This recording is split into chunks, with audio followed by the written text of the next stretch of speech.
pourquoi ne pas instaurer le théâtre obligatoire? Si chaque individu est tenu d'aller au théâtre, les choses prennent tout de suite une autre tournure. Pourquoi l'école obligatoire a-t-elle été inventée? Ça fait beaucoup de questions.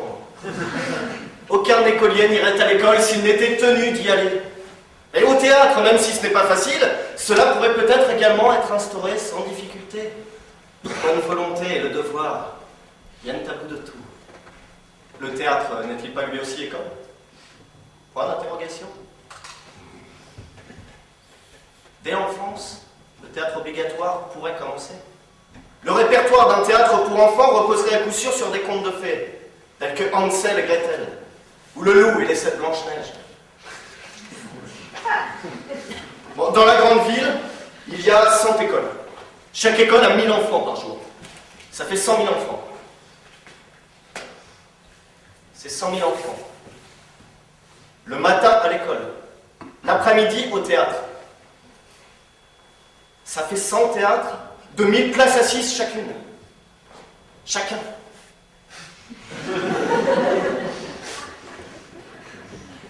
Entrée par enfant, 1 euro, naturellement aux frais de l'État. Ça fait 1000 euros par théâtre. Ça fait 100 000 euros pour 100 théâtres. À combien d'acteurs offrirait-on ainsi une possibilité de travail? Le théâtre obligatoire instauré dans chaque district revitaliserait la vie économique. Et ce n'est absolument pas la même chose de se demander « Irais-je au théâtre aujourd'hui ?» ou de se dire « Je suis tenu d'aller au théâtre aujourd'hui » En raison de ce devoir de spectateur, le citoyen concerné abandonne volontairement toutes les autres distractions stupides de la soirée, telles que le jeu de quilles. Il y en a. Le tarot, la politique de bistrot, les rendez-vous galants, sans oublier les jeux de sociétés imbéciles qui vous gaspillent votre temps.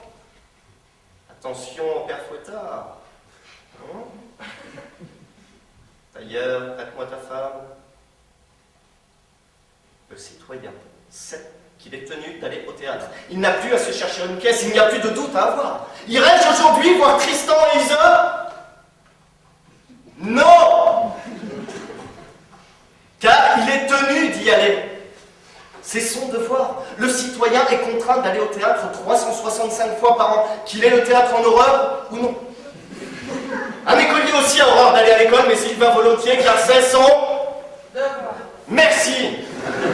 La contrainte. Il n'y a que la contrainte pour contraindre aujourd'hui notre public de théâtre à aller au théâtre. Avec de beaux discours, on n'a eu jusqu'à aujourd'hui que peu de succès depuis des décennies. Bon, dans une ville comme Berlin, on aurait, exception faite, des nourrissons et des enfants de moins de 8 ans, des grabataires et des vieillards. Quotidiennement, environ 2 millions de spectateurs forcés. Chiffre qui dépasse de loin le chiffre actuel des spectateurs volontaires.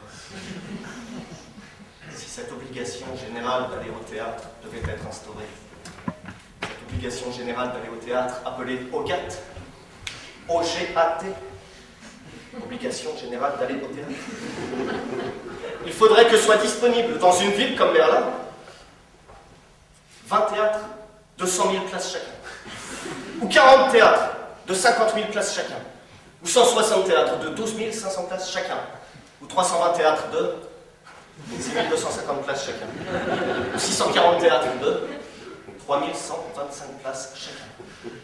Plus facile, 2 millions de théâtres de une place chacun, merci. Mais alors, quelle ambiance fantastique. Dans un édifice archi-comble de, disons, 50 000 spectateurs. Seul un acteur peut le savoir.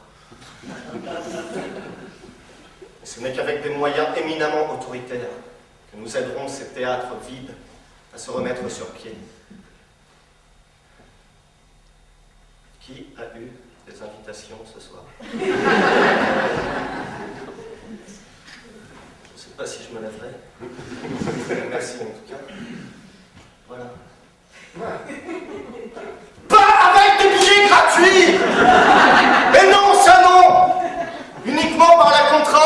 précieux et pour contraindre le spectateur. Il n'y a que l'État